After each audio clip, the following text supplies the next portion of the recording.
Welcome to the WP Builds podcast, bringing you the latest news from the WordPress community. Now, welcome your hosts, David Wormsley and Nathan Wrigley. Hello there and welcome to the WP Builds podcast. This is episode 79, entitled Keep Educating Yourself About WordPress, JavaScript, Gutenberg with Zac Gordon. It was published on the 7th of June 2018. My name's Nathan Wrigley from pictureandword.co.uk, a small web development agency based in the north of England, and I'll be joined very soon by David Wormsley from davidwormsley.com. What we do with this podcast is before the guest and after the guest, David Wormsley and I talk about WordPress issues, web development, web design issues, that kind of thing. And at the beginning this time, we're going to be talking about red flag warnings for web designers. That's going to be in a few moments' time. And then at the end, a very short little ending fact. And this week's ending fact is called What Version of WordPress Are People Using? Which comes as a bit of a surprise, it turns out. Please, if you've enjoyed this podcast, go over to wpbuilds.com. If you listen to the episodes there, you can click on all of the buttons underneath the podcast player. I'd really like that very much indeed. And also, if you go to wpbuilds.com/subscribe, you can find a whole bunch of links to things like our YouTube channel, how to subscribe to us on Messenger, how to join the Slack group, and so on and so forth. I'm finding it really useful at the moment to direct people to wpbuilds.com/messenger, because most people seem to have Facebook and Messenger installed in some way, and this allows me to just simply send you notifications through Messenger, and people seem to quite like it. So there you go. Also, another thing I would kindly ask is if anybody knows of any advertisers who might be interested, perhaps they're plugin developers or a hosting company, perhaps you work for one of those organizations and you'd like to sponsor the podcast. I'm sort of actively thinking about doing this now, and that would be probably an email to me. You can find a contact form on the website and we could enter a negotiation. You never know. Let's see what happens. We don't have any competitions at the moment or anything like that, but what we do have is a couple of deals. If you go to wpbuilds.com/deals, you can get to two deals at the moment. The guys over at Toolset, which is a plugin allowing you to create custom post types and views and layouts and all of that kind of stuff. You can get 20% off both of their licenses. You have to click on the links on that page because there isn't a coupon code system that they have. So you have to be from that page clicking those buttons specifically. The other option, if you want to control a bunch of WordPress websites all from one location, a good bet, a self-hosted bet, is MainWP, and they have 25% off. Again, you can find it on that page, but if you just use the coupon code WPBuilds, all capitals, no spaces, then you can get yourself 25% off that plugin. Thanks very much to those two plugins for offering those for our audience. That's really generous of you. Thank you. Okay, this week I'm going to be talking in a moment to David Wormsley, but before we get into that, let me tell you about Zac Gordon. Now, Zac Gordon I met at WordCamp in London this year, 2018, and he was a very inspirational speaker. He's very knowledgeable. He's got a very, very long history in doing technical things with WordPress, but I suppose what he's most famous for is his contribution to the education of WordPress. So he's been a part of the Treehouse team, and he's got a whole host of courses, and you can find the links to those courses in the show notes. For example, he teaches a Gutenberg's blocks course. He teaches about JavaScript and WordPress development in general. Really fabulous speaker he was. He was very erudite, very powerful speaker. I don't really know how to sum it up. I was just very engaged by him, and hopefully you'll find him engaging too, speaking about WordPress, JavaScript and Gutenberg. We'll get to that in a moment, but right now I'm going to hand you over to David so that we can have our discussion. Thanks for listening for yet another week. This discussion we're calling red flag warnings for web designers. We've talked before about clients from hell in an earlier episode, but in this one we're looking more at the warning signs before work has begun. So we're looking at what clients say to us and what we might want to watch out for. So we're going to try and pair this up and turn the tables on the next one, the next discussion we'll do, we'll be looking at ourselves from a client perspective. But here, we're just going to look. Now, Nathan, there's loads of stuff written on this, so there's no shortage. But there is one article that I saw by Creative Boom, which is 10 red flags to watch out for when meeting potential clients. So, Nathan, this is your area, really, because you actually do more of the client-facing stuff than me. Yeah, it's actually a really good article. I've only caught sight of it earlier today when David put me in front of it, but it's really good, and it offers, I think it's exactly 10 points about things to watch out for, and they all absolutely at some point strike me as true. So should we just go through them one at a time and discuss them? So we should first of all give props to Katie Cowan, who wrote this, and I'll put in the show notes the URL so that you can find the original article so that you don't think that we've invented all of this ourselves. Yeah, I think she's the person behind Creative Boom. Perfect. Yeah, so the first one is, number one is they don't offer you a refreshment. That's an interesting one. Have you had that? Well, you know what? It's an interesting one, isn't it? And obviously, if this has happened to you loads of times and you build up a sort of repertoire of things to watch out for, and this is one of those things, yeah, fair enough. But no, I've always been offered a refreshment. But I get it. You know, maybe there's something about the psychology of somebody who doesn't offer you a slight olive branch when you arrive. Yes. Yeah, I can see it. You know, if you're the kind of person that's completely self-obsessed and you don't even think to say, look, you've made an effort to come to my office or what have you, would you like to have a drink? Then maybe that's, you know, could be an innocent mistake, but it maybe just gives a little, maybe it's a bit of a red flag about whether they respect you or the time that you're providing for them. Yeah, I think so. Do you know, I've worked for a large organization before, and we would be used to having people come in for meetings. So it would be just one of the first things you would do. It would be part of what you did in a meeting. So I guess it's maybe a bit of a hint that they're not used to having people call on them.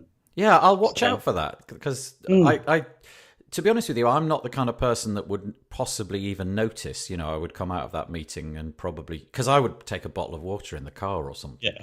So I wouldn't come out thinking, yes, exactly, yes, that's right. Small gin before I go in. So it's not something I would necessarily notice. I wouldn't come out feeling, oh, I'm famished or I'm really thirsty. But it's just fascinating. I just think it's a really quirky little point to start off with. They don't offer you a refreshment. So yeah, that's an interesting one. Number two is they badmouth their former supplier. Yeah, I mean, this is quite common. I get this quite a lot. I suppose the level of intensity is indicative of how they're going to treat you down the road. You know, if they sort of very straightforward and honest and say, look, it didn't work out, or we fell out, or they just went missing. But it's when they start to, you know, slag them off, I suppose, and are a bit personal. I would entirely agree. You know, that would set a tenor for how they're probably going to be with you down the line. You know, if they're willing to be personal and slag people off and be rude about them, that's probably the position you're going to be in 6 months down the line. Again, I can't honestly think of a situation where this has happened where I've literally heard a tirade of abuse. But I've definitely heard, the horror stories of how it went with the last person. And I wonder if in a way there's a sort of subtle psychology there where they're just trying to get the upper hand. You know, we're employing you. We sacked the last one because he wasn't any good. Watch out. That's what's going to happen to you if you're no good, kind of thing. Yeah, they're getting a bit alpha, do you think, with that? Well, possibly. I mean, I do recall recently somebody having a similar conversation, but they were actually quite polite about them. You know, they didn't slag them off. They just sort of said it hadn't worked out and it wasn't meeting the expectations. And in fairness, it was a little bit old as well. But you know, they hadn't gone back to them because of obviously some misgivings about the way it had gone over the following years. But yeah, I think you're right. A little bit of alpha display going on. You know, putting you in your place. It's a bit like when you feed your dog. You just sort of give them the crumbs off the table. Here you go. We'll see how this works out. But obviously, in 6 months' time, we're going to be slagging you off. Yeah, I've just lost the first potential client, if it's the work that started, we've refunded them on it, and they didn't badmouth their former supplier, but they've moved their supplier quite a lot of times. So I didn't know about this because it's done through my colleague. So that one, and perhaps if I'd have known that, I already had a slight hint that things were wrong because the decisions they made before, and they were looking to the next person all the time. Yeah. So yeah. Do you know, when I've been in meetings, right at the outset of a project, I've never actually thought to take this as a marker. It's never occurred to me that, to take note of how they're describing how it worked in the past. But as of this article and this podcast today, I will. And I'll take it much more seriously and come out and think about this one in particular, because obviously you're going to be that person. If they're prepared to, I mean, maybe something did go horrifically wrong with the previous supplier. Perhaps that's true, but also I would imagine it's equally true that that it didn't work out because of the way they behave. Be quite interesting to go through something like the Wayback Machine as well and see how many sites they've had over how many years. Oh yeah. And if they go through every 2 years, they go through a complete redesign, and they've been quite happy to slag them off to you. Maybe this is just their process. I don't know. Well, you're lucky you can get it. You see, they blocked that in India. What? You're not allowed to go. Yeah. Why? I don't know. What? There's some article. I never got to the reason behind it, but they have blocked it. Yeah. Yeah. I wonder if there's something dodgy on a government website that they don't want anybody to see. Probably. Yeah. They want to change stuff on the fly and not anyone to look back on stuff. Yeah. Don't worry about that. Yeah. Gotcha. Actually, that's a topic in itself because it's interesting. We lost our job, but the thing that I suppose my gut would have told me it's not going to work out, maybe because I felt that they were not getting a good deal from their former supplier, and that's why they were coming to us. Right. But I think it was about their nature of that person, and they'd done that a few times. They were prone, I think, to getting a little bit ripped off. So I just felt that they weren't my type of people anyways. Anyway. Oh, you like somebody that likes to be ripped off? No, but I prefer, more sort of yeah, that's just my people. No, I prefer to have a proper adult conversation where I think they wanted just somebody to take care of everything for them. And that's how they got ripped off. And of course, we'll do that for you. Yeah. Anyway, number 3, they assume everything is super easy. Well, I mean, this is. I'm sure this is quite common. This one happens to me quite a lot.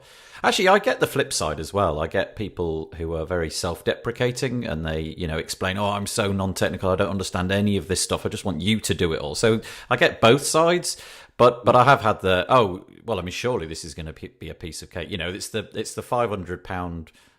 6 million page website that we need, and it'll be a piece of cake for you, won't it? Because this is what you do. I've had this a load of times. And I guess this is a matter of, if the conversation does develop and you are able to explain how things work on a not too technical level, you can educate them out of this position, because if it was so easy, why would they be getting you to do it in the first place? But I've definitely had this. But I do think there's an education thing going on here. You just need to explain the detail of what's going on and how things are, how the project will go and what's involved and why it's good value for money and so on and so forth. So, what about you? Had this one?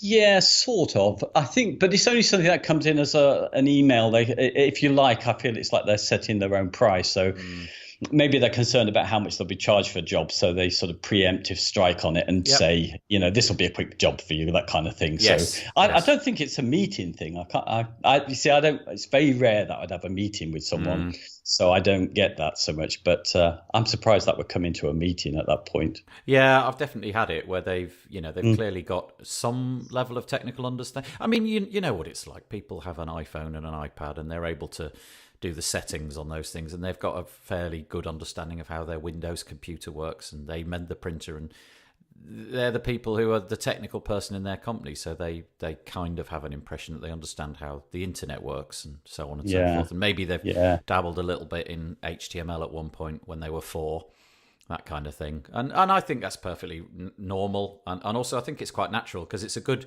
it's a good position for them to take if they're trying to bargain on the, haggle on the price. Well, this is an easy one, isn't it? It's an easy win for them to try. This will be straightforward for you, won't it? And of course, it's a clever question in a way, because if you say no, oh no, this is going to be difficult, then you're obviously implying that you don't know what you're on about. But if you say, yeah, it'll be really easy, then you've sort of set yourself on the back foot, because now you've downgraded the quality of what you're offering and the uniqueness of your service. So it's quite an intelligent question for them to ask in a way. Yeah, and another alpha one, I think, as well. Yes, yeah, definitely. Okay. Number 4, they've no idea what they want. They've no strategy, clue, or budget. Yeah, I generally preempt this one before I go and see them and ask about the budget. Sometimes that works really badly, in that, that shuts the conversation down in a way that I probably should have been more clever about, because there probably was a project in there, and just by asking that question, I've kind of annoyed them. But I think that's a good question to ask right at the beginning. What I tend to say more now is, do you have a budget allocated for this project? And I don't necessarily request the specific amount.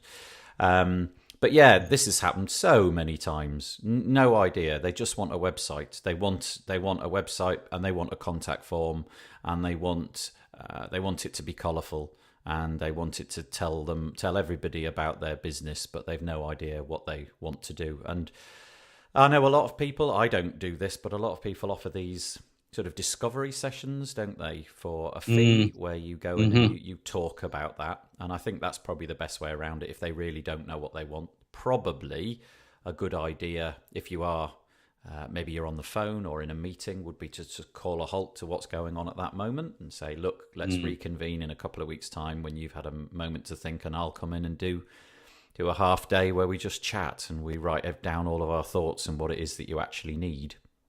Yeah, that sounds like the perfect solution. I've added that as a product to the discovery period, very low price product for those people who don't know. So just move them straight to that. Yeah. So how do you handle that? Because you're elsewhere, and I know you've got a lot of clients in the UK, do you do that as a Skype thing, or is it just an email exchange, or? Yeah, well, it's still to be done. In some ways I've done it. So I would get them, because they're going to have a website. So I'd put them on the project management system anyway, so we can start to break down some things with some emails, and then I would get on a Skype chat and we'd just get the start. So I'd be asking them the questions that they would need to be answering for themselves first, and see how they go, and then get on the chat. So I've only really turned this into a product recently, as a set time that they can buy, and I'm going to try and keep the agenda loose on it, because people are going to be different. But the idea is there. That's how if somebody has no idea, that's what I'd move them to next. So at least they're paying me while we work this out. I tend to include it as just part of the kickoff of the project. I explain that here's the price and what have you. And if you agree to this, let's pay a deposit of such and such. And then the first thing that we'll do is discovery after the fact. So I'm more into getting the discovery done after the deposit's been paid, but I know that quite a lot of people have got the approach, just like you, of doing the discovery as a preamble to the project. But it's horses for courses, I suppose. Yeah, absolutely. Number 5 is their expectations are way too high. No, I'm not really familiar with this one particularly. I have the opposite. It goes back to number 4 about people, not really knowing what they want. It's more that I've yet to really, actually, casting my mind back a long time ago, I did have one client who just wanted the earth, but it didn't really take me a great deal of time to talk them down again. So this is not something I've been accustomed to, and I'm quite good at getting on the phone and just sort of, well, you can't. That's what. How are we going to do that? Those kind of discussions. This isn't in the price, and the proposal hopefully spells out in fairly great detail what's going on. And I guess, at some point they're going to arrive at this expectation themselves, if they keep going to be. Having said that, I lost a client a little while ago to another local company who built them a website for a fraction of what I could do. And then I looked at the end result and I thought, well, that's nowhere near what I would have done anyway. So, okay, fair enough. Their expectations were were lower than my price was going to allow. So, okay, fair enough. Yeah. It's getting tricky now because we've got so many off-the-shelf solutions. So, somebody was a number of years back saying they wanted an e-commerce store for £1,000. We would have laughed, But, we've got WooCommerce now. We can install that quickly if their needs are very simple. It's possible, I know it depends how much design they need on that. So I find that one a tricky one, but I've not had it, I must say. I guess the expectations could come in all sorts of ways, though, couldn't they? It could be expectations about financing, how much they're going to get for their money. It could be time. Can you do this in a fortnight? It could be all sorts of things, and I guess it's just about staying ahead and trying not to let them impose their will. That can be so hard, though. Especially if you talked about an alpha earlier. If you've got an alpha, that can be a really tricky conversation to have, can't it? And a little bit unpleasant sometimes, I think. 6 is there's no agenda. Have you done that? Been there, sat there. Do you know what? That one I probably have, because I always set the agenda for the meetings. And that is one of the first things that I say when I sit down. A little bit of small talk is quite normal, isn't it? How you doing? How's business? And so on. And then I'm straight in with, right, I've got a suggested agenda of what we should talk about. And then I hand out the agenda. I make several copies of the exact same thing. And I've yet to have somebody say to me, no, we're not doing that agenda. So there. Usually they're quite happy to adopt that because they haven't had the time to do it themselves. Yeah. Well, that sounds perfect. Actually, that surprises me that's in there, no agenda, because I guess it depends who you're going to see, really, at the end of the day. You would expect to come in as an agency, perhaps, to a larger company, and that they're going to set out what it is that they need from you in that meeting. But I think I would be inclined to be doing it the other way, where I'm explaining what I can offer. Right. And it would, yeah. I mean, the thing about the agenda is it usually doesn't change very much. It's a standard format. You'd go through it the day before and tweak it a bit so that it's representative and perhaps it's got their name on it and specific questions about what they've inquired about. But going ill-prepared like that just seems like you're planning to fail a bit, really. So no, that's not one that I'm particularly guilty of. And in this day and age, I think most people have access to a phone or or a laptop or a iPad or something in those meetings, and it'd be really easy to throw that agenda on your website and just make a short link and give it to them. Even if you didn't want to make the paper copies, because you could change that right up to the 5 minutes before the meeting if you felt that something was going to be different.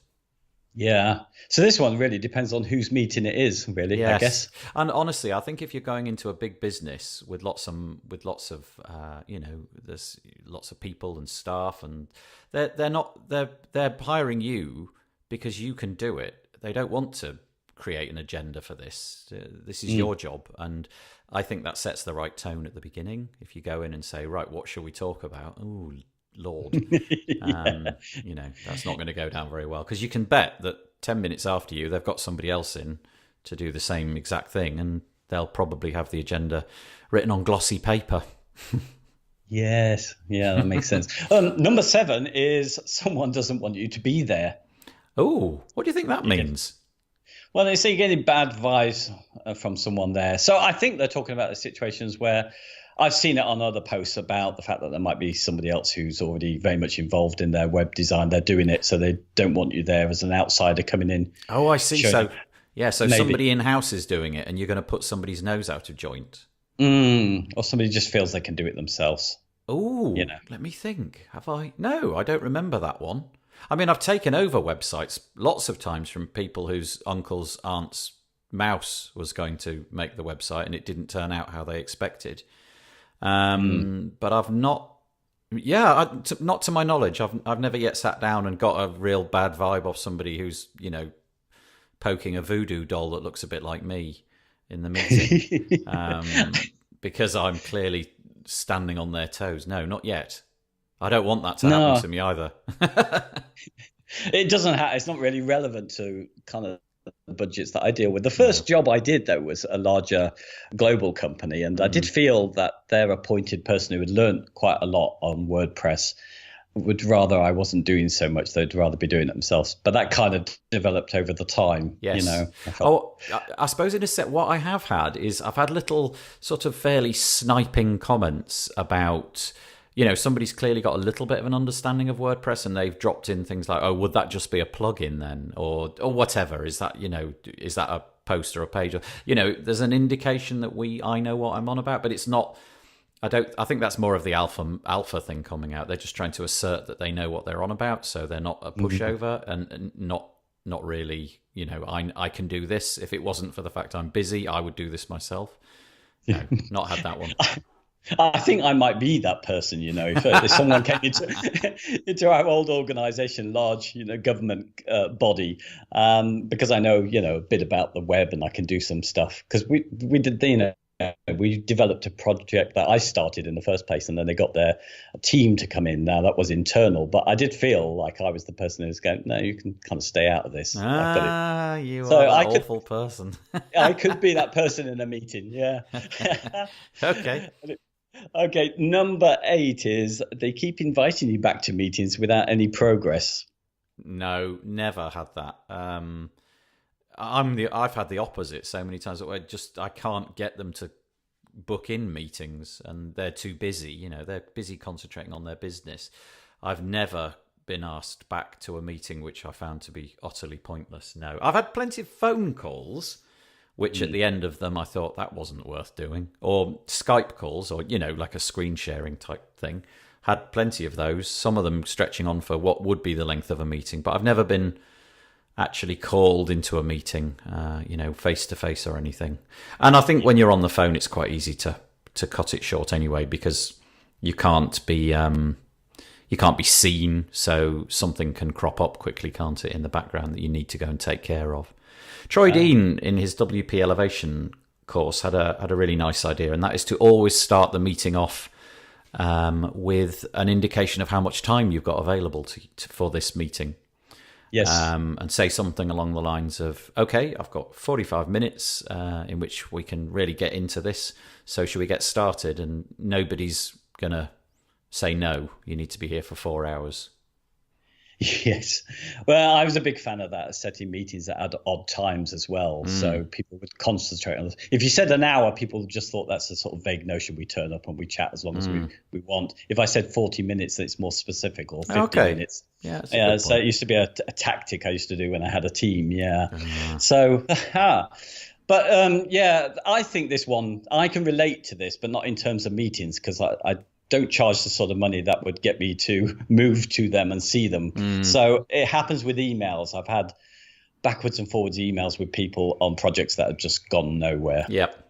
Email's a nightmare, isn't it? Email is such a horrible way of organizing this stuff. I quickly get it out of email and get them into some system or other, whatever the system that I'm currently using is, because I just can't bear trying to find something on an email.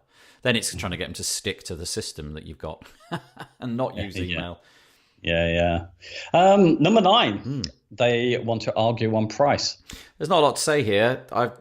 Everybody wants to argue on price, don't they? Everybody wants it cheaper than you've offered it, and they're always wanting to argue and haggle. But once the contract's been signed, that's it. There's no more haggling. But there's plenty of haggling before the contract is signed. I can't think of a time when somebody just sort of said, yes, that's fine, let's do that right away. I think I live in a different world, really. See, I don't usually get involved in that, but I've never had that. And for me, you see, I would interpret that as, so you want me to work less well on it. Yeah, I just see it as mostly that's their role, is to get it, that they're just... Usually it's some marketing person, or it's somebody who's got this, and they've got the accounting department breathing down their neck, and they've been told you've got to get this for whatever. The budget is £1,000 less than that, and usually there's a few phone calls that take place, and it ends up being somewhere that I'm happy with. So it's not really a big deal, because it just won't start unless you get the right amount. But yeah, it is what it is. It's normal, I think, in this industry. Yeah, it's interesting. working for a big organization, there's always a procurement system there. Yep. So there's not kind of arguments through that. Yep. They have to sort of okay the price. And with my smaller budget clients that we have, they don't tend to argue. Maybe that's a sign that I'm undercharging, but we have lost some people. So, they either take it or leave it on the whole. Well, it's never I've never fallen out with anybody, but usually at the point of the contract, I'll get something which just says, are you able to do, could we get 100 quid off or something? Well, shave a bit off. So, it's just not a problem. It's easy to combat this or not. Yeah. Yeah. And number 10 is they have too many politics at play. Again, I'm not really familiar with this one. This might be something that you in your corporate life were aware of, but I think I'm fairly immune to that stuff anyway. Sometimes there's clearly arguments going on in the room, and I just clam up and go silent and let the arguments between whoever is across the table finish. I was in a meeting not very long ago where clearly this man and this woman, there was some history of something going on there about the roles that they played, and they were having a bit of a snipe at each other, and it in no way affected me. I just let them finish, and when they'd finished, I just carried on. You have the same solution as I have, though. You only deal with one person. Yeah. Is that right? Yeah. Once the contract has been signed, I ask, because obviously you can't force anybody to do any of that before a contract has been signed, but in the contract I do say that there'll be one person that I'm going to deal with. So from that point, the meeting I was describing just then was almost like a discovery type thing where we're just thrashing ideas around. Once it's all go, I just deal with one person. That can prove to be difficult as well, because clearly that one person has to then deal with a bunch of people on her back, but that's not my fault. I said her then because I'm dealing with a her at the moment. That's the way it goes. Yeah, that seems the easiest way to get out of that. That's done that article. There were a few. I looked at some other articles out there, and there were a few extra things that were thrown in by other people, but largely it's the same stuff. So should I just chuck those in as well? Yeah, why not? Which were so we've already covered unrealistic deadlines. I don't think that was covered in there. So that's another warning. We needed a job done quickly. Well, we did have that. That was sort of part of the super easy bit, wasn't it? In a way, number 3. It's this will be easy. It'll only take you a week. Yeah, I in the proposal just set out how long I think it's going to take, and usually add a little bit of time on just to give you a bit of comfort. Yeah. In another article, there was somebody who said a red flag to them was they want an ongoing relationship. And I thought, well, that sounds ideal to me. But I think that they were worried about how insistent some clients were at the very beginning about that long-term relationship you're going to have with them. And that was a red flag to them. Yeah, it wouldn't really be a red flag to me. I've just never really found it to be important at this point. I'm thinking about all of this as if it's the beginning of the project. I haven't really we were talking before this call began about whether this should become an interesting part of our proposals, because obviously that could be crucial. I'd like this to be an ongoing relationship. I don't really dwell on that too much, but I think I should a bit more. Yeah. I think when we move on to looking at ourselves, that'll be interesting to talk about that as well when we turn the tables for the next discussion. Yeah, well, maybe that's where we should knock this one on the head and then, get to today's interview and then carry on with the flip side next week. What do you think? I think that sounds perfect. Brilliant. Okie doke. Right, we'll get on with the interview in that case. Hello and welcome to the interview bit of the podcast. Today we have all the way from near Washington, D.C. I don't know exactly where we are, but we're near Washington, D.C. We have Zac Gordon. Hello. Hiya, how's it going? Yeah, really good, really good. It's for me it's about 7:30 in the evening, something along those lines. What are we talking for you? Is it in the middle of a working day? We are 2:30 in the afternoon, but I pulled an all-nighter last night, so it's slightly that disoriented time where it's sunny, but you're a little delirious. Well, luckily, I am not clever enough to ask intelligent questions, so you'll be fine with me. Nothing's going to tax your brains too much. Zac, as you may know, actually, Zac's kind of everywhere because he's he's like a whole universe of stuff going on all at the same time. I bumped into Zac very briefly, courtesy of Robbie from Beaver Builder, because Zac was giving a presentation at WordCamp in London. Well, what are we, like a few weeks ago, let's say. And you aced it. You were really, really impressive, I thought. Oh, thank you, man. Very kind. Yeah. I mean, it would be easy for me to say that, wouldn't it? But I think I mentioned it to you at the time. But I was really, really impressed with your, how to describe it, your ability to keep talking and change things on the fly. You gave a talk about Gutenberg, and it was quite interesting. You know, when things didn't work as you expected, you just quickly flicked from one screen to another, edited, amended, and then just got right back to it. And it was brilliant. I was really impressed. You must have a very, very fast working mind. With that in mind, what's your sort of background? Were you like a maths whiz at school? Did you like nerd out on computers, or when you were a kid, were you what's in Zac's past? Oh, well, that is an open-ended question. I think that I have always had a nerdy mind in the sense of processing a lot quickly and in overflow to extremes. Did you when you were a kid, were you sort of drawn to computers like I was? Did you just lock yourself away and play on games? You know, it's funny. I remember being fascinated when the internet came out, and I do not know how much money I cost my parents downloading sheet music for tabs for playing songs on the guitar that I liked. I had no idea it was charging by the minute. And so I wasn't super into it. It was actually a little bit later. And I realized that the Apple computer I just got had GarageBand, this thing that I could record music on. And so I think you have a little bit of a musical background. So I think that's what really kind of pulled me in. And then I later learned web design, but not so much as a child. Well, when I was a child, I'm clearly considerably older than you are, because when I was a child, Apple didn't really exist. I think it probably did in some form or other, but nobody had one. And when we wanted to record music, we had to get the old-fashioned rectangular cassette, and we inserted it into this thing called a Tascam multi-tracker, and you could record one track at a time, up to 4 tracks you could record.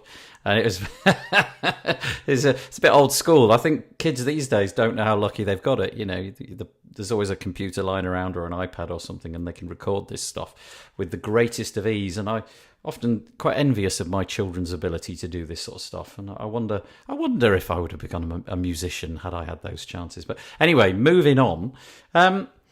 When you sort of grew up a bit, got a bit older, left the house and all of that sort of stuff, how did you find your way into WordPress? Why WordPress? Of all the things you could have done, how come WordPress? Yeah, so when I started off teaching has always kind of been my career. I was more into history was my focus, and I figured I should learn this thing called the internet or whatever it is. And got really, really into it. It combined this artistic and coding sense together. WordPress just sort of happened because I was already building sites for people on the side. And I found out that there was this thing that would let you publish blog posts and edit them. And I really did not even have a firm enough grasp to understand like what a database was or what a CMS meant. But I knew that it meant this blog for somebody whose websites had all been HTML and CSS. Yep. So picked that up, and that was sort of the deep dive into it. And I had used it on and off. I used a lot of different CMSs. And then when I went to go teach at Treehouse, I kind of became fairly siloed in just the WordPress world. Although I think I had been using it as a primary CMS for a couple of years before that. You say that with such aplomb. When I went to work at Treehouse, how did that? That's quite a big thing. How did you go from like fiddling with CMSs and what have you to like a paid up member of the WordPress community making their living out of WordPress courses? Yeah, it was totally one of those things where you put a lot of time into volunteer projects and then somehow serendipitously in the future they present you new opportunities. So when I did kind of shift out of history and humanities into teaching programming and technology and web design, this was during the web standards movement, the Jeffrey Zeldman days, Eric Meyer, and there was a project called Interact to create a free 4-year open source curriculum for universities to teach like the web across a huge variety of what that meant.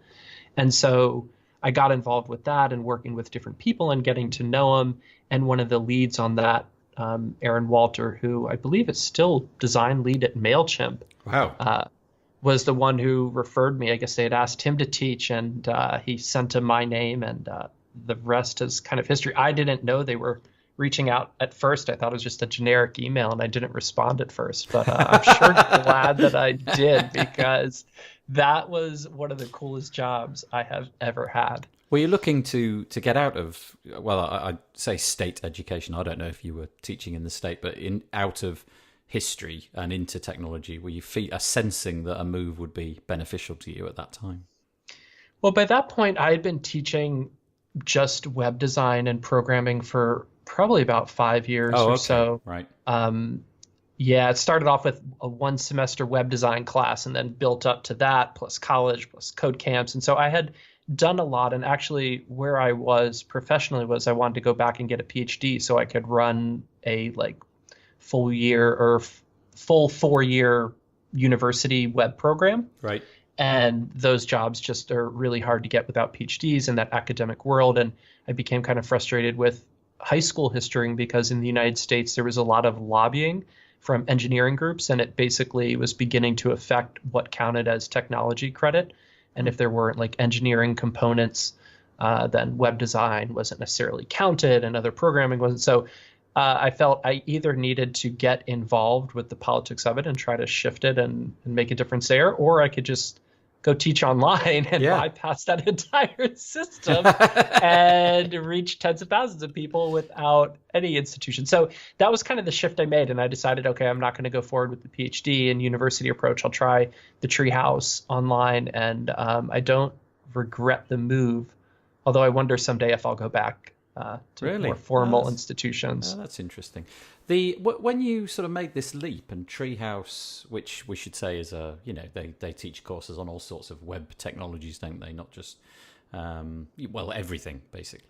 Was it Ryan Carson? Was he the guy behind that? That's the guy, Ryan Carson. I remember Carsonified in the UK in Bath. They were they had this conference called the something of web apps, which I followed. The future of web apps, the future of web design. They were the coolest sites, man. I was a huge fan. Yeah, Elliot J. Stocks. I think he was the designer behind them all. Anyway, we digress. Whoa, you're taking me back to the days. Oh yeah, man.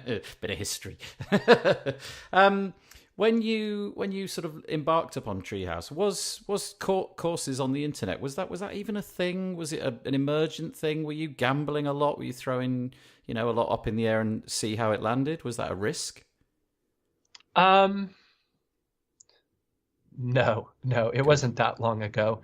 I mean, always when you shift gears, I was very involved with the curriculum process and projects at whatever type of institution I was teaching, whether it was higher or lower education. And so that was probably the hardest thing, the bond with that, the identity with being a teacher and feeling I was doing good work, and that kind of shifting into what may be seen as more commercial or, less interaction, maybe subpar. But I don't know. I think it's all been really cool. It's been an interesting process. Yeah, it kind of feels to me like it's so accessible to set up your own course nowadays, almost ridiculously easy. Whereas going back to that time when maybe 5 or 6 years ago, it felt like there were only people who really meant it, who really had skin in the game, who were putting out courses, because there were so many more barriers. And now you've got all these platforms like Teachable and all these learning management systems that WordPress has attached to it. It feels a bit more like, go back 5, 6, 7 or 8 years, sticking yourself out there and doing all that sort of stuff was probably a little bit more difficult and a bit more fraught with suffering along the way, shall we say? Yeah. Well, so Treehouse, is that still? My understanding is that Treehouse has sort of mothballed their WordPress stuff. Is that the case? Well, funny note, I was checking that out, and they did release a local development course on WordPress fairly recently. They're PHP teachers, so I don't want to start any rumors, but maybe they'll come.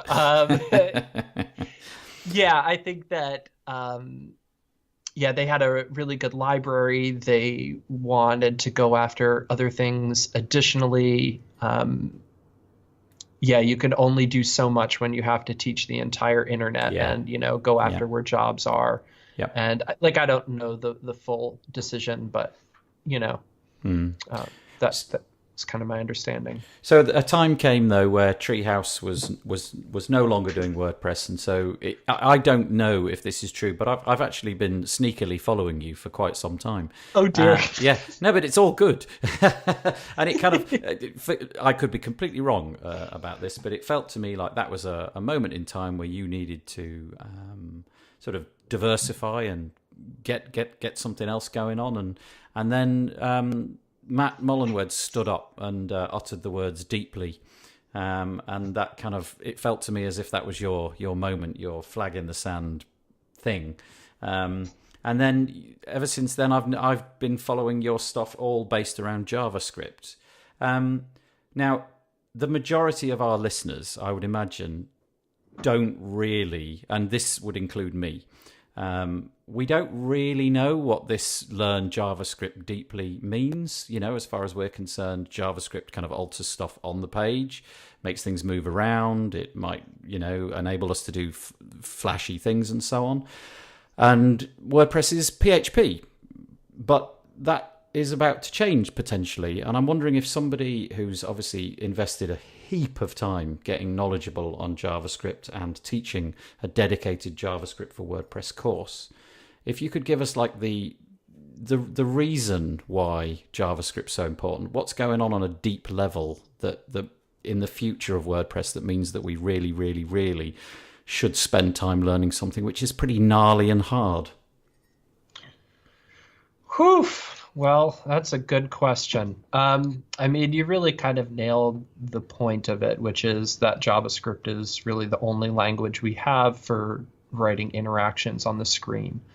And as you folks have probably heard, Matt Mullenweg talk about, if we're going to have WordPress still be an option for the next 10 years, we need a better user or interface for designing, editing, customizing our stuff. So if that's going to happen on the page, then it's going to happen in JavaScript. And the WordPress community lives in this little bubble, which is kind of amazing. You probably experienced that in ways too. And it's a great community personal-wise, but it's also a great community development-wise, because it's kind of a very easy barrier to entry. And I have been digging deep with this JavaScript, and I'm glad I have. I understand the language way more now than I did before, and I wasn't new to it. But I'm kind of been surprised lately and begun to feel like really all the stuff that I've seen with React and stuff like that, if you're a really hardcore developer and you're building custom plugins and integrations, you've always needed to learn something deeply, and JavaScript will be part of that. And most of those people, honestly, are probably already started that path, like a lot of folks have. But if you haven't, I kind of feel you're going to pick up a deeper level of JavaScript just from tinkering around with how to build a block. And you don't need to know 90% of it, which is kind of funny and in some ways good, in some ways bad. It always helps to have the background. But, I didn't have formal programming background when I got into playing with WordPress, and a lot of folks didn't. So I think that we may find folks picking up React, and I've already seen it. A couple hundred people through my course that never took React before, and after the end of that, they're like, "Hey, this makes sense. I could do this. Like, I might go learn some more." But I just picked up a lot, which is I wasn't expecting that, to be honest. Here I was preparing all this JavaScript Deeply content. Turns out, never mind. Just take a simple.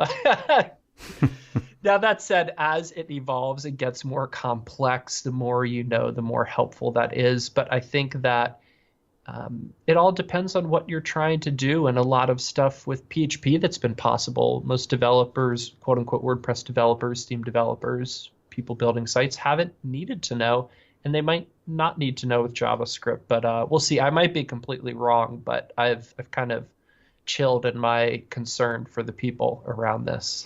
Do you think that if, let's say we fast forward a couple of years from now, he said, shuffling in his noisy chair, do you think time machine? Yeah, yeah, if we, yeah, that's what it is. If we fast forward a couple of years from now, would we be downloading roughly the same WordPress, the same core bunch of PHP files? Or is there more afoot, because it feels to me like I wonder if a lot of the stuff that's going on in WordPress, shall we say, the core functions and the core files that we'll be downloading, will a lot of that be moved over to JavaScript ways of doing things rather than PHP ways of doing things? I'm just interested to know, because you're so into this. Well, my official guess, I wouldn't be surprised if more and more of the admin becomes JavaScript. Yep. Once they have the edit page built out, it wouldn't be hard if you think about what all the other pages are. They're mostly simple settings pages. Yep. They are post listing pages, and there's already work to, make post listings and API driven in JavaScript. You have the customizer that's already JavaScript driven. You probably are still going to have a number of core PHP files and things that need to be done on server side. I do not see us switching to like a node server stack. So you're still going to have that, but I'd say a lot more places where you'd go to edit something or integrate something, plugin development is going to be much more JavaScript. But I don't think it'll be much harder than it was with PHP, because they're going to have a hook system, and like you don't write a ton of complex PHP most of the time. You're mostly just hooking in and doing something and going from there. And then on the theme side, we may begin to see less PHP because people are designing more and more of their interfaces, right? If they could design their content, we have less content templates maybe to worry about. If it gets into the customizer and they could really, customize sidebars and headers and all these other things are PHP templates that we have known in the hierarchy, which is great because I don't think I could do another course teaching the entire template hierarchy. It's just enough now. So we may see that diminish and more be able to be controlled via JavaScript, and less JavaScript and more just people dragging and dropping and kind of building, through that new editor. So I wouldn't be surprised to see that. Even the word folks on the core design team talk about moving more towards style guides and just style sheet driven themes than necessarily all the heavy PHP that's been in there and all the number of files. It's exciting times. It's really kind of turning things upside down. And that's, well, we should probably mention, amongst other things, you do have a course. I'm guessing it's still open for people who want to jump on board, JavaScript for WordPress. What again, very briefly, what is it that you take on? What are the sort of the 5 or 6 main points that you try to get across in that course? Yeah, it's really focusing on all of the JavaScript that you might not have learned if you just went and picked up a quick Code Academy tutorial or, figured out a little jQuery. So I start at the very beginning. So in some ways it kind of seems like a beginner one, but the level of depth of explaining things that really don't always make sense or need to make sense till you're learning JavaScript for the third time through. I think it's a really good resource. I've been really happy to find that hardcore devs who I don't feel I'm on par with have learned stuff and felt it was a good reminder. And then folks who there are people taking it that have never even done PHP, right? So they're like, oh, I have to learn JavaScript for WordPress. I'm like, well, that's not completely true either. But my thought is that if I could teach this deep enough, and I think it did a pretty good job. Like after teaching this course and preparing everything for it, I don't have too many questions that are still in my mind about how JavaScript works, which like blows my mind to say that. And I better be very cautious, right? Because there's probably a ton I don't know, but it's really low level stuff at this point. So I think that hopefully the course will be good and stay valid even as JavaScript changes. A lot of the stuff in there isn't going to or won't be too substantial. So it really is just trying to teach JavaScript deeply. At least from that very beginner to intermediate / I could go get a job and pass an interview type thing, you know. When you put this course together, I mean, presumably it takes a ton of work, you know, hours and hours of sitting, sweating, writing, thinking about what you're going to do, videoing it, re-editing it, you know, blah, blah, blah. There's just endless amounts of stuff. When you set out on this journey, do you map it all out very carefully? Are you methodical? Think very carefully about how many hours you're going to spend on it a day and all that, or do you just sort of get on with it and make it up as you go along? Oh dear. Well, I mean, I like to think of myself as a master curriculum planner, so I do a lot of high level planning and outlining and knowing what's going to be where and how a project would hopefully fit into something else. But this has been a life-changing experience in terms of learning what I could take on in a day, because it's very easy for me to say, yeah, we're going to teach all of this and do all these things. But dude, to keep pace, this was probably one of the hardest things I've done in my life. Oh, really? Okay. And I don't know I would have done it the same, to be honest. What was like, mention maybe one thing that you underestimated, because that's interesting. I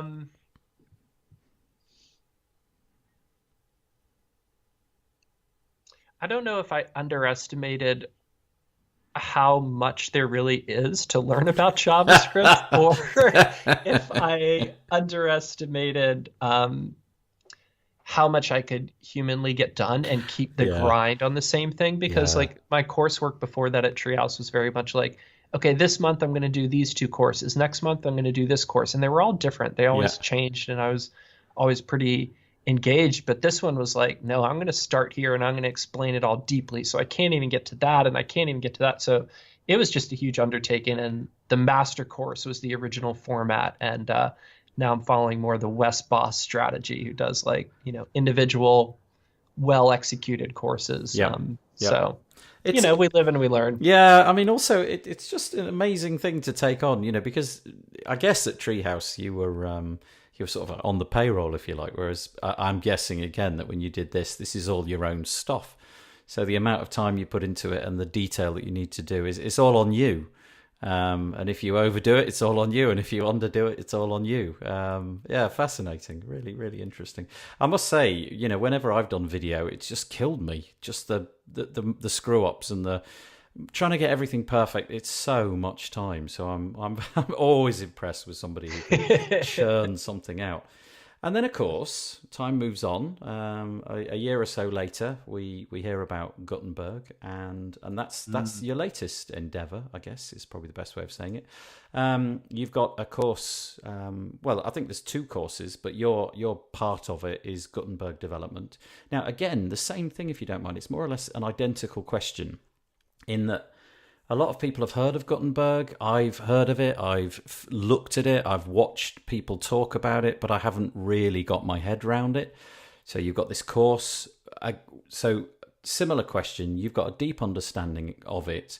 Why is it even a thing? Why does it exist? What's the premise behind it? Why are we throwing the baby out with the bathwater, if you like? And I have to preface that with, I'm actually really excited about everything that's coming down the track.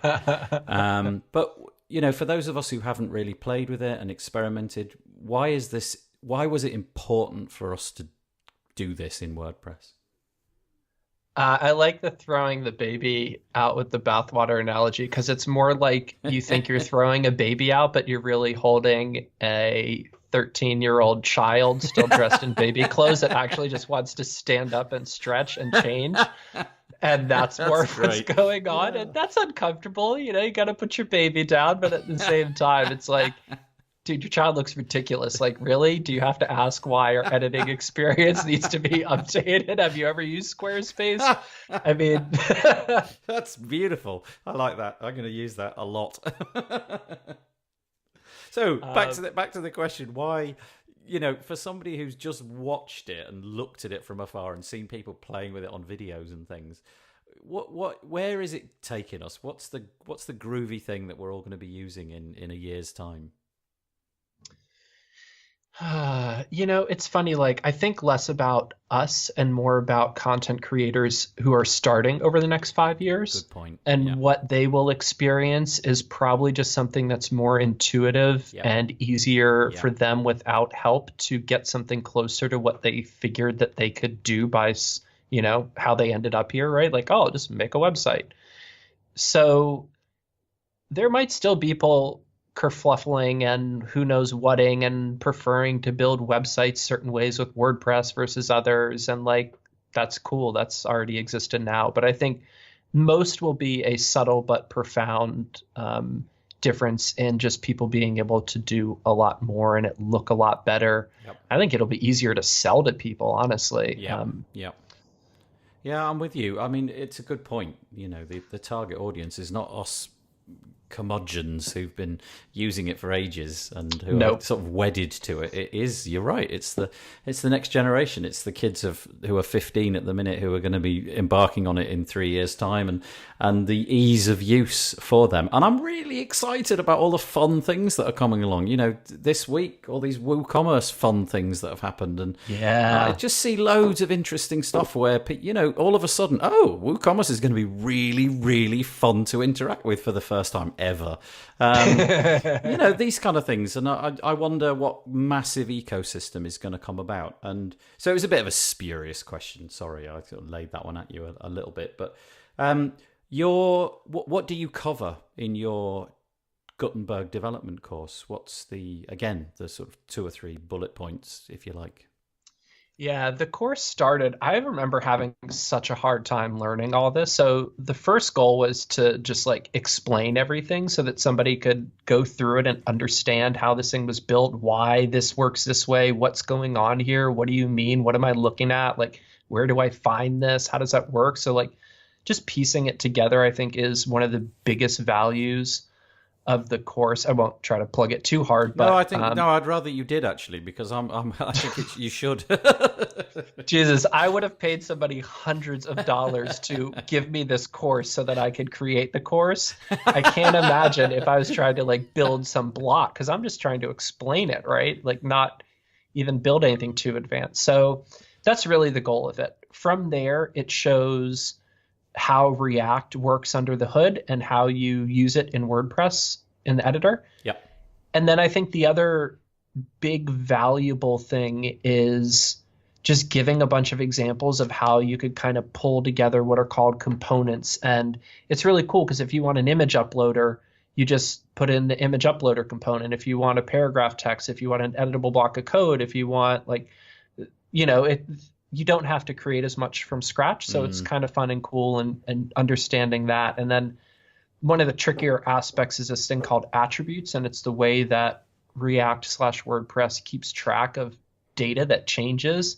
And I remember that being a really tough thing at first to wrap my head around. So hopefully that this kind of covers that. I'm marketing it as a block development. So learn how to build blocks, because once I finish the theming course I'm in the middle of now, I'll do an advanced Gutenberg development, which would be more for how do you take over the full screen? How do you interact with like the Redux stuff that you wouldn't need for most blocks? And there's a whole nother level of development that, you know, my course might only be helpful to a small portion of the WordPress community because not everybody needs to build a block. And then there's a subset of that that the development can happen with. But hopefully my goal is just that this just takes away weeks or weekends away from other people's time so they can do cooler stuff. And I've already started to see, it's so cool, the people that have like taken my course and then gone out and done something amazing. And I can't take too much credit. It's more that just like that course played a step in like cutting down the time it took for them to do what they were going to do anyways, hopefully. Yeah. So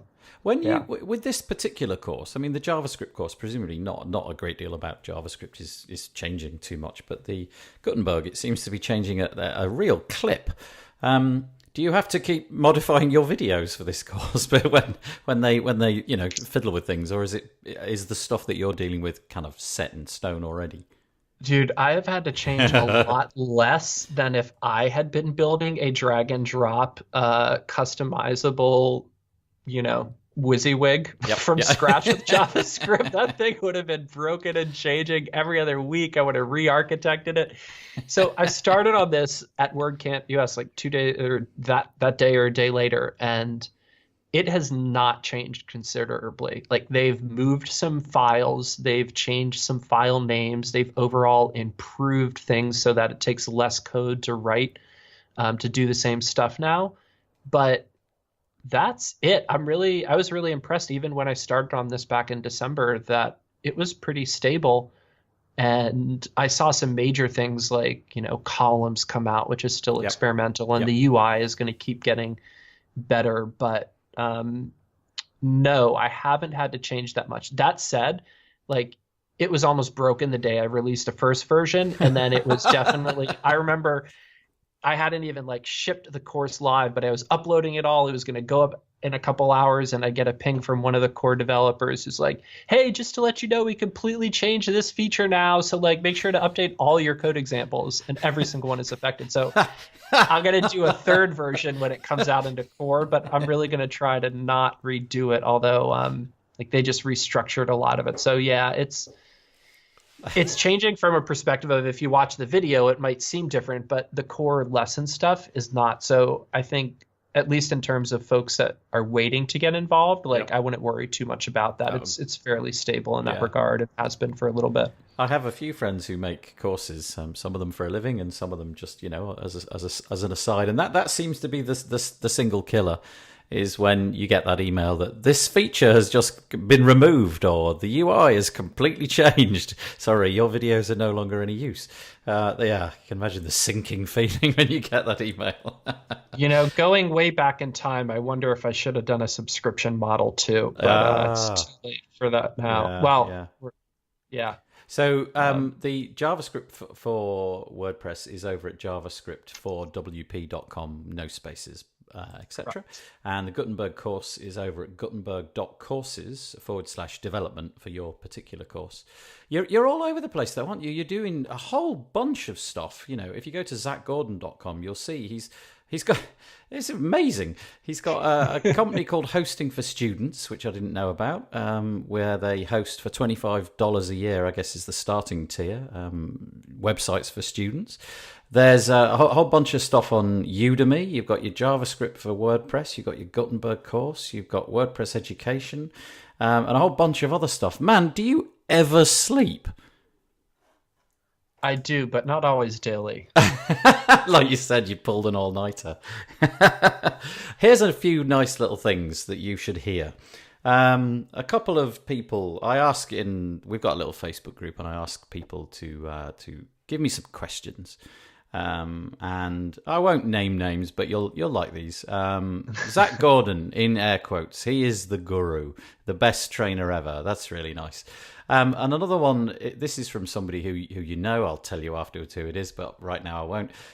Zac is really polished online personality. I think it's something he works really hard on. He puts out very cool and hip, but also professional and smart.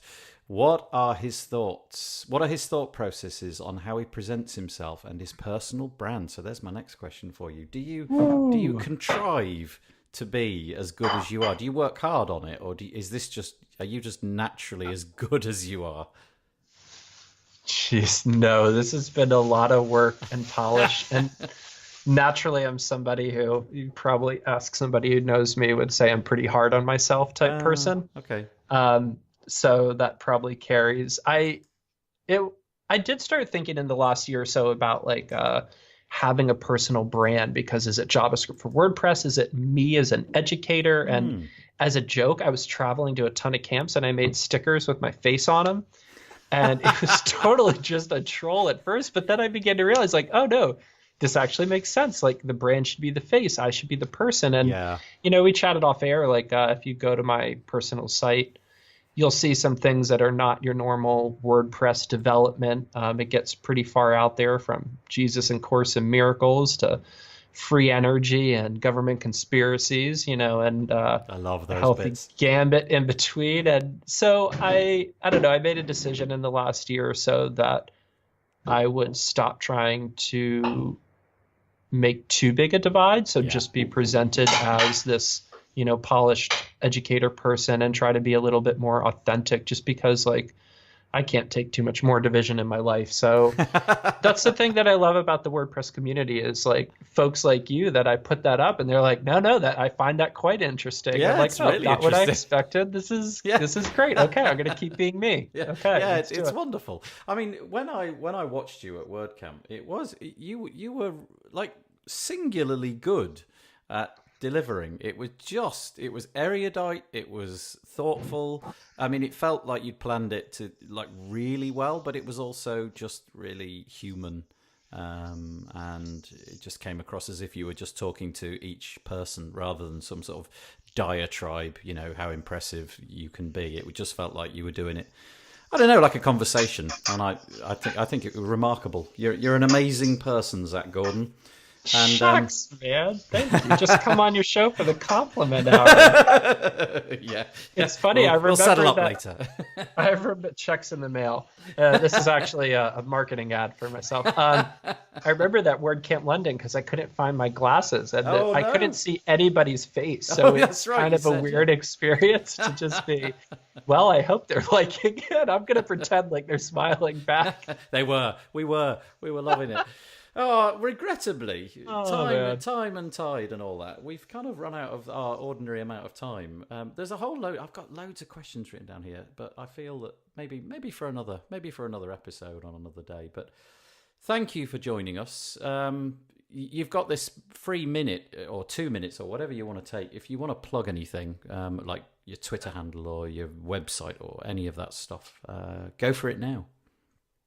Well, first of all, let me plug you, my friend. Thank you so much. It was so cool to meet in person. Felt very kicked off in a good regard, a good connection. So chatting here has been fun. I hope we get to do it again. Yeah. Recorded and unrecorded, important. The stuff I do, mostly on Twitter for social media at Zac Gordon, and would love if you could follow me there. I think a pretty good resource for anything we've been talking about today. I try to keep that pretty professional. Mm-hmm. And JavaScript for WP.com is my main site. I actually just relaunched a new theme there, so it should be a little bit cleaner. And I launched a free JavaScript basics course. So I've wanted to have enough content that I could start doing some more free stuff for a while. And so if you wanted to get a taste for kind of my approach of just the core, most basic things about JavaScript, but at a pretty deep level, I would love if you go check that out and let me know what you think. Like I said, it's free, and you can find that at javascriptforwp.com. Cool. That's great. Thank you so much for coming on. Like I say, at some point in the future, I'd like to do this all again, but it's been an absolute pleasure. Take care. Heck yeah. Thank you, my friend. And for today's end, in fact, we've been looking at the WordPress.org site at /about/stats, and there's some fantastic pie charts here, which gives us some information. Now, the background is I was looking at some facts that were saying that most people weren't on the up-to-date WordPress install. But if we look at that now, it's interesting, isn't it, Nathan? 55.5% are on the latest version. 4.9, and then it doesn't go beyond that, does it? It just tells us that they're on 4.9 point something, and presumably, if they've made it as far as 4.9, they're going to be automatically updated to the 4.9.1, 4.9.2, because all of that happens without you. Well, it should do, without you having to do anything. Obviously, that was stalled recently when something went wrong, but we're back and up and running. But 55%, so the majority of people are on 4.9, and then it slowly tails away. Actually, it tails away quite quickly, doesn't it? Do you want to read out the stats thereafter? Yeah, well, there's 4.8, and that's got 12%, and then I think the next one, yes, 4.7 is 10%. And we keep going down, they get smaller and smaller, but there's very few people that are on sort of version 3. I mean, they literally not even full percentages. So the majority of people at least are in 4 point something, with most of them being in the last 2, which is completely the opposite to what we've heard. And if you read most of the articles, they're now out of date because they are generally saying that most people are out of date. So I don't know what happened in WordPress. Yeah. It'd be interesting, though, because of the nature of WordPress automatic updates and the fact that anything on 4.8 or below will not automatically roll over. And you've got to go in and click the button. In WordPress admin. I wonder how these stats play out over time, because I've never seen these before. So the 4.8 version is at 12%. I wonder how many of those sites are just sitting there and they're a brochure site that will never get used.